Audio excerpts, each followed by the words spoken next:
Hey guys, today I'm going to talk to you a little bit about my prime lens, the M Zuiko 25mm f1.2 from Olympus. This lens is pretty much a remarkable lens to have for the Micro Four Thirds system because it's an all-around lens. It's pretty much the nifty 50 of Micro Four Thirds. This lens is pretty much good for a lot of scenarios such as portrait shots, landscape urban photography, or just all around street photography. It also has a nice bokeh quality to it because of what Olympus calls it. It's the feathered bokeh. It has a nice transition for the defocused background whenever you have a subject in sight. It also has a nice build quality to it. It's weather sealed with splash proof, dust proof, and freeze proof. And I can attest to the fact that this thing is built like a tank. I've used this lens thoroughly during wintertime and obviously a couple of days ago when I was out shooting when it was minus 6 degrees, but I even shot it at like minus 15 degrees in Montreal last winter. And it has a really nice and lightning fast autofocus.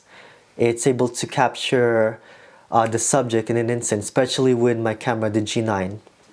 I'm actually using the lens right now with my GH5 at 24p at full HD with the I think scenery profile and the white balance warm, which is new for the firmware update 2.6 for the GH5 and 2.0 for the G9. This one has the eye autofocus tracking right now onto my face, and it's pretty much able to maintain my face really nicely throughout the whole video. I'm pretty sure of it because that's what happened last time, my first video. This lens is pretty much a really nice lens because of the features that it has also. It has a mechanical clutch so that you can transition from autofocus to manual focus whenever you need to, especially at night photography, when the autofocus system sometimes might not be able to work properly. You'll be able to just switch it on the fly. And there's also a function button, so personally I use that thing for scope, so that whenever it comes to using the peak, you'll be able to get the focus exactly where you want it to be at. So yeah, this lens is pretty much used whenever it was rainy, whenever it was snowing, whenever it was really cold.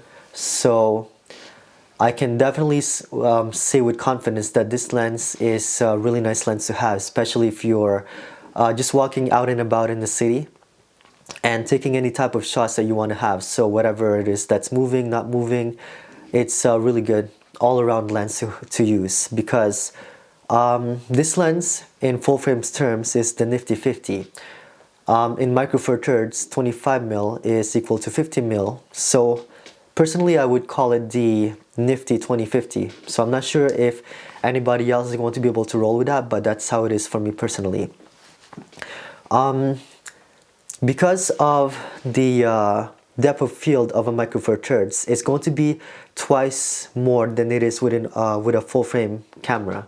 What I mean by that is that the bokeh is going to be smaller than a full frame. So a person with a Micro Four Thirds system has to work within their limits in order to capture a really nice photo with the type of system that they have. And it's actually pretty good because this way you'll be able to be more creative with what type of photo you're trying to take. And even if it's going to be a portrait shot, you'll be able to put on more of the background in order to create more of a scenic type of photography. And in a way, it conveys a sort of story of where that person is. So anything with a wide lens all the way towards a nifty 50 is pretty good, even if there is some depth of field to it.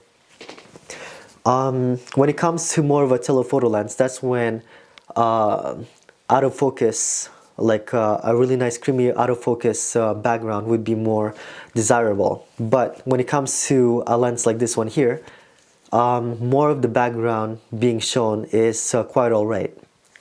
That's why you'll be able to just get a good sense of the scene of what you're actually taking a composition for. The reason why is because a nifty 50 is pretty close to how we see the world. But personally, I actually think that the 40 mil, 20 mil for the Micro Four Thirds system is more, in my opinion, related to how I see the world. But I guess to each their own, but I'm pretty much certain like around 40 to 50 mil is how we actually see the world, and they got that thing right for photography in general.